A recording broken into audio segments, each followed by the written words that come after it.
seems, by all accounts, to be totally focused on these anti-American NFL protests. The Trump administration and the American individuals are calling this what it truly is, an anti-American leftist tirade where they're holding their breath until the point that we as a whole recognize that this nation is racist, out of line, ill-conceived and domineering. Yet, odds are that no measure of appeasement, like Muslim terrorists, will prevent these protesters from requesting all the more. The way that a considerable lot of these players are millionaires requesting that we trust that they're struggling is much more unbelievable. When they get what they need, they'll simply change the requests and have a fit about some other envisioned or composed transgression. General James Mad Dog Mattis has had pretty sufficiently much of this hogwash in the NFL, where their occupation to play war on the field reflects just in free terms the genuine war on the combat zone abroad. At the point when gotten some information about the debate as he loaded onto a plane, he replied with a concise and last explanation. And it's quite recently lovely. Via IJR. Owners and coaches joined the players by linking arms, sitting or kneeling, and some teams even stayed in the locker room during the singing of the Star-Spangled Banner. Many have weighed in on the topic, but there is one man that stands out. Right before boarding a plane to India on Sunday, Secretary of Defense James Mattis, who has served in the Marines for over 40 years and has gone on 3 tours of combat, greeted members of the media and held a question-and-answer session. One reporter asked, "Anything to say about the NFL, being someone who has served in the military?" Mattis looked the reporter dead in the eye and responded, "I'm the Secretary of Defense. We defend the country." There is no further requirement for clarification on his part.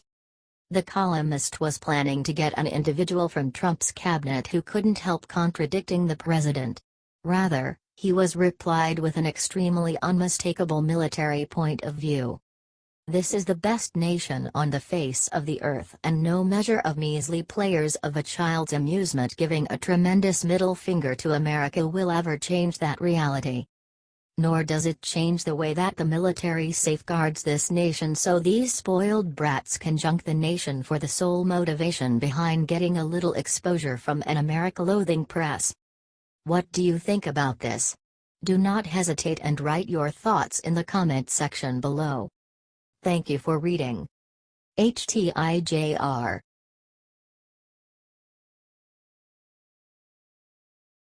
Barack Obama just dropped nasty NFL announcement. At the point when Kaepernick first picked not to stand for the national anthem at an NFL game a year ago, governmental issues saturated the amusement and haven't left since. However, as the Washington Times revealed, it would appear Barack Obama points the finger at President Trump for politicizing football. Amid a paid speech on health care, he told audience members, "Our big problem right now is politics. Can't even get it out of football." While his remark about legislative issues in football didn't target Trump specifically, it is very suspicious considering that the remark happened after Trump's controversial statements over the course of the end of the week and not amid the Kaepernick protests or different players protesting consistently. It's likewise unimaginably hypocritical that he would condemn anybody for looking to politicize football, considering he did only that all through his administration, as per The Guardian. Since 2013, Obama and his organization have attempted to impact the Washington Redskins into changing their name out of worries for political accuracy and culpable aficionados of the NFL. In 2013 he agreed with rivals of the Washington Redskins who considered the name of the group offensive to Native Americans.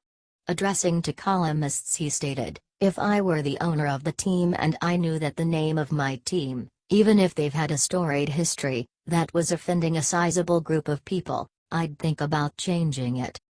NFL Commissioner Roger Goodell said while fans ought to be considered, it's the Redskins proprietors' decision. If one person's offended, we have to listen. And ultimately, it is Dan Snyder's decision. But it is something that I want all of us to go out and make sure we're listening to our fans, listening to people who have a different view, and making sure that we continue to do what's right. The Washington Times revealed that the Obama administration likewise took an interest intensely in the claims endeavoring to constrain the Redskins' name change by denying trademark rights. The claim would keep the Redskins from recharging their trademarks and licenses under the Redskins name. Obama's acting right-hand Attorney General, Joyce R. Branda, said the DOJ agreed with the prosecutors to protect the cultural heritage of Native Americans. I believe strongly in the rights of all Americans to celebrate and maintain their unique cultural heritage. The Hill additionally revealed that in 2015, the Obama administration was truly considering blocking the construction of another stadium for the team in view of the contention encompassing the name. Washington, D.C. Mayor Muriel Bowser was informed by the Interior Secretary, Sally Jewell, that the Obama administration would not work with or suit the construction until the point that the name was changed. Considering Obama and his administration occupied with the political contention encompassing the Redskins for quite a while, it's misleading for him to remark on the governmental issues encompassing the announcement made by Trump throughout the end of the week. Moreover, it's fascinating that Obama and different Democrats would push the Redskins to change their name since it annoyed fans, yet don't appear to mind that the present protests against the national anthem are affronting fans. While many could concur with Obama's announcement that it's awful that legislative issues have discovered its direction onto the field, he ought to likewise consider himself in charge of the quantity of years he and his organization pursued political war with the Washington Redskins. What do you think about this? Do not hesitate and write your thoughts in the comment section below. Thank you for reading. HTCNA.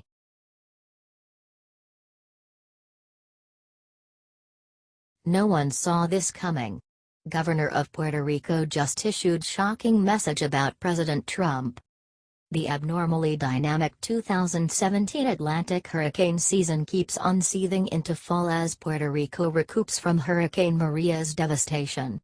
Puerto Rico Governor Ricardo Rossello commended President Trump for his quick reaction to Hurricane Maria, including that the American island is as yet attempting to recuperate from the biggest catastrophe in modern history for Puerto Rico, as per Politico. Governor Rossello and different authorities praised President Trump and the federal government for having a comprehensive relief plan before the tempest hit.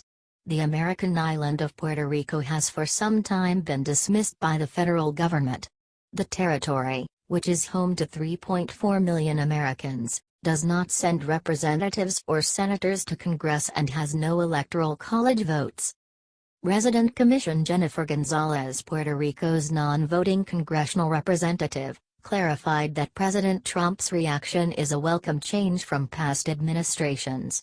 This is the first time we get this type of federal coordination, she included. Hurricane Maria hit Puerto Rico on Wednesday as a Category 4 storm. The devastation was quick. Authorities have confirmed 10 deaths, yet the number is required to ascend as chairmen report from remote towns and groups. Many major extents of the island stay out of reach to specialists on call. Mayors keep on arriving in the capital of San Juan to meet with Gov. Rossello, and they bring a not insignificant rundown of urgently required supplies. Mayor Jose Sanchez Gonzalez, from the seaside town of Manatí, told the representative that his group is totally out of fuel and crisp water. Hysteria is starting to spread. The hospital is about to collapse.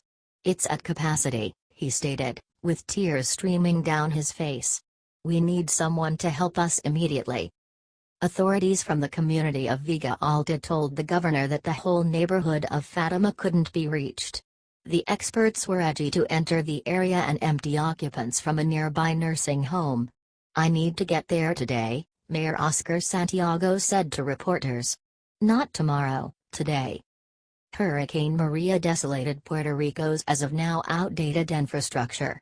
1,360 out of the island's 1,600 telephone towers have been brought down by the tempest, and 85% of the over-the-ground web, plot, and telephone lines have been thumped out.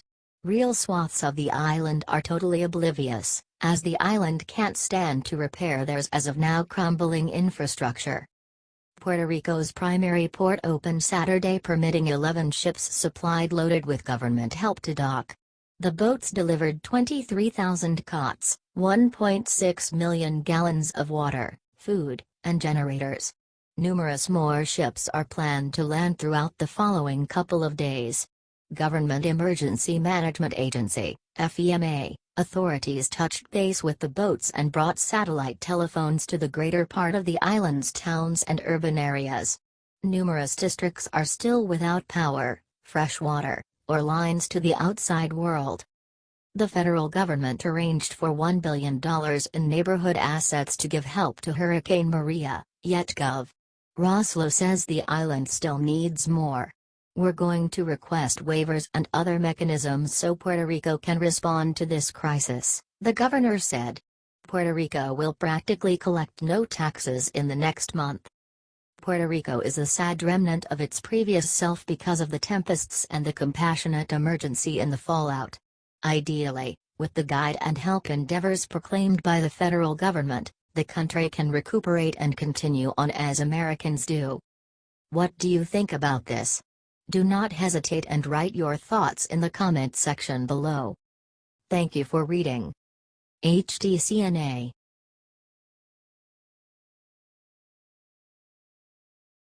$300 million Obama scandal just erupts, what he did is awful. The most current Obama scandal isn't only an insult to our military, yet a misuse of profitable tax dollars and assets. As per Fox News, the Department of Defense has pledged to watch the security forces in Afghanistan after a current report revealed some startling data. The Office of the Special Inspector General for Afghanistan Reconstruction, or SIGAR, revealed significant gaps between the assigned force strength of the Afghan National Defense and Security Forces, and the actual number of personnel serving. At the end of the day, it creates the impression that Obama paid out around $300 million to ghost soldiers. The letter from the SIGAR to the Pentagon refers to discrepancies between the number of soldiers assigned to a given range contrasted with the quantity of soldiers really serving the region. There is no sensible clarification for the divergence. There are, be that as it may, bits of episodic confirmation that more than acceptably attach the Obama administration to shady dealings. News of this factual irregularity is bringing up issues with reference to regardless of whether whatever is left of the U.S. government knew about these ghost soldiers at the season of subsidizing. The citizens' dollars could have been put to better use here at home. Since 2002, Congress has given generally $68 billion to ENSF, including pay rates. This is driving some to guess that the administration was deluded. The police boss in the Helmand province noticed that half of the 26,000 officers and police that were apparently paid never existed. Special Inspector General for Afghanistan Reconstruction John Sopko confirmed, in January 2015 we reported that more than $300 million in annual, U.S.-funded salary payments to the Afghan National Police were based on only partially verified or reconciled data and that there was no assurance that personnel and payroll data were accurate. Obama was included with the financing of the soldiers and police force at the time. One can just figure with respect to what the Obama administration would have liked to accomplish by paying these non-existent servicemen. We found similar deficiencies during the course of our April 2015 audit of Afghan National Army personnel and payroll data, Sopko said. Possibly, the Obama administration will accuse administrative mistakes, on the off chance that they remark by any stretch of the imagination. However, it's conspicuous to whatever is left of us that some kind of result conspire was likely set up. It wouldn't amaze any of us to learn, in a great time, that some individual, however, no of our soldiers, profited from those assets. The Department of Defense is entrusted with discovering precisely what a number of Afghan soldiers and police operate in the nation. They've inferred that 90% of police, and approximately 70–80% of the military, have all been biometrically selected. The examination will proceed.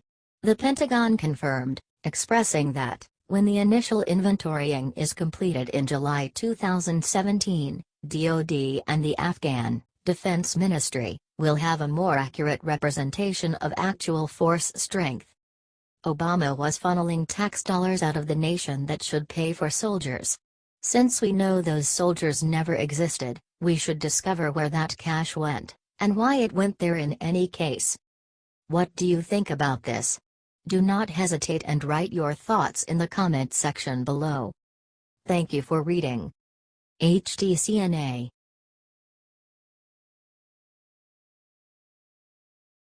Jaw-dropping. Obama just slammed women voters, you'll be furious. Michelle Obama attacked ladies who voted in favor of Donald Trump. Former First Lady Michelle Obama leveled harsh criticism Wednesday at women who voted for President Trump, suggesting they voted against their own interests. According to Fox News, any woman who voted against Hillary Clinton voted against their own voice, Obama told the audience during a talk at a marketing conference in Boston, according to Boston.com. She went ahead to suggest female voters for Trump were quite recently running with the pack.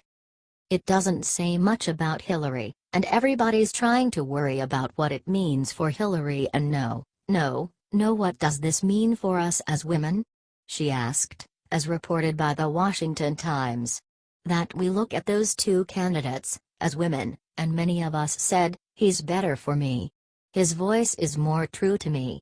To me that just says, you don't like your voice. You just like the thing you're told to like. What do you think about this? Do not hesitate and write your thoughts in the comment section below. Thank you for reading. HT Fox News.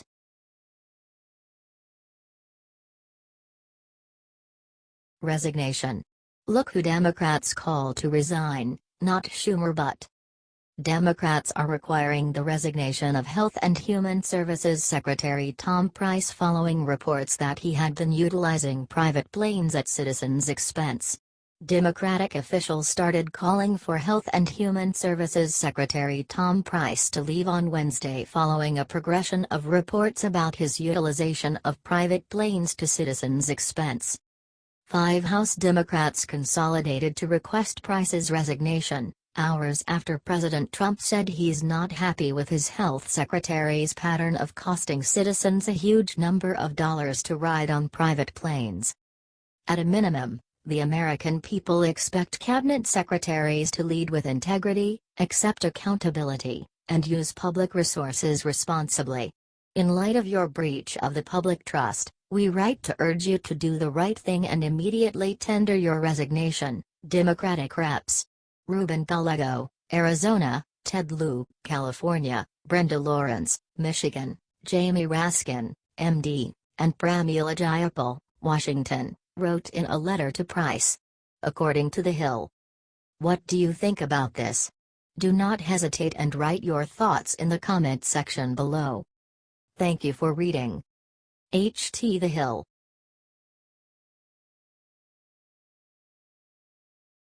President Trump just leaked shocking video that proves John McCain betrayed America. He is ruined. There is no genuine delight among real conservatives that John McCain is still in the Senate. Notwithstanding what he may have comprehended about loyalty years back when he battled in Vietnam, he surely has shown an extremely twisted form of that temperance as a congressperson. With regard to his military service and with regret for his serious illness, the reality remains that John McCain is a confirmed rhino, a committed neocon. He has a desire for civil war and an inclination for abandoning conservatives. It is a proceeding with wellspring of disappointment that the Republicans of Arizona have demanded running him as the party possibility for Senate in many elections. A case of McCain trickery can be found in his refusal to back legislation to repeal and replace Obamacare, something he had more than once and obviously expressed to be one of his goals.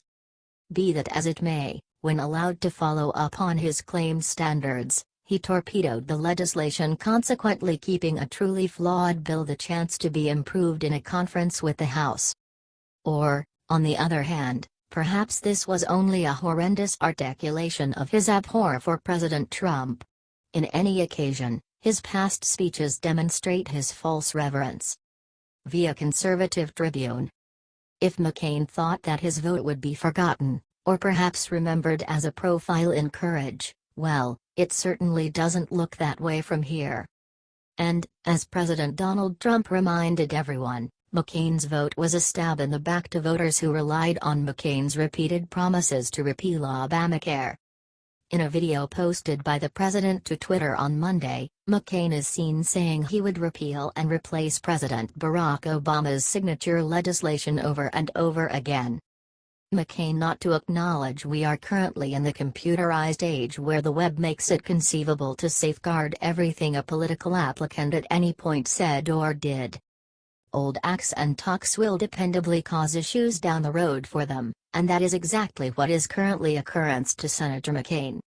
It is far-fetched that history will recollect Mr. McCain affectionately. He has enraged conservatives while not being very sufficiently liberal to satisfy the opposite side of the walkway. While delighting in his self-created maverick picture, he has remained something of a man without a genuine base, somebody who can't be depended on in the thick of the political fight. Furthermore, if that is the manner by which he will be recalled, that, it is lamentable, however, it fits. What do you think about this? Do not hesitate and write your thoughts in the comment section below. Thank you for reading. HT Conservative Tribune.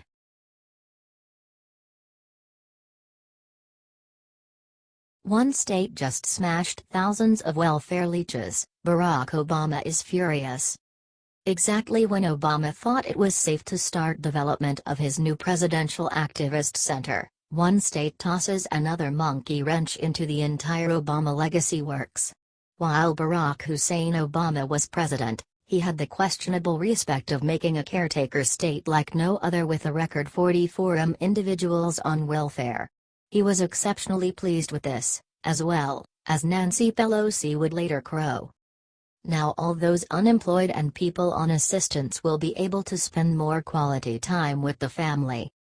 Tennessee authorities, be that as it may, have put the kibosh on a celebration for the leftists to howl about how incredible they were for making such a needy era.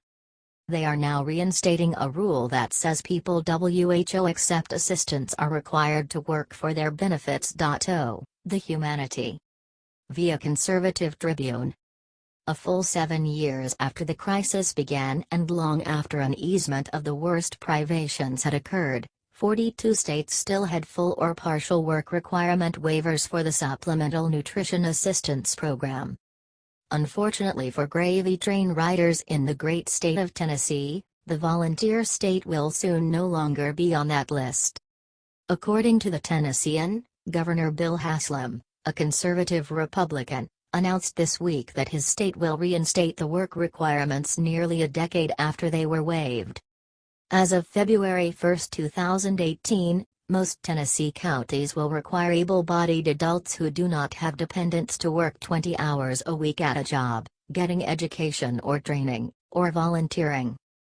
Recipients will have 90 days to comply with the new regulations once they take effect. When we hit record low unemployment 3 months in a row, then it comes a time to look around and say, are we doing everything the right way? We looked at this and thought, it's hard to justify a waiver. Approximately 58,000 food stamp recipients in Tennessee will be affected by the new requirements, and, if history is any indicator, that means the food stamp rolls are going to plummet. The help rolls are as of now, right now, on a downward death spiral, on account of the endeavors of a president who has faith in singular soul and the motivation and integrity of self-preservation. We've been puttering around for a long time under the feeling that a U.S. president was never going to act to our greatest advantage. Be that as it may, since the race of Donald Trump, welfare rolls are down, joblessness is down, and the share trading system and the GDP are up. We have a great deal to celebrate. What do you think about this? Do not hesitate and write your thoughts in the comment section below. Thank you for reading. HT The Tennessean, Conservative Tribune.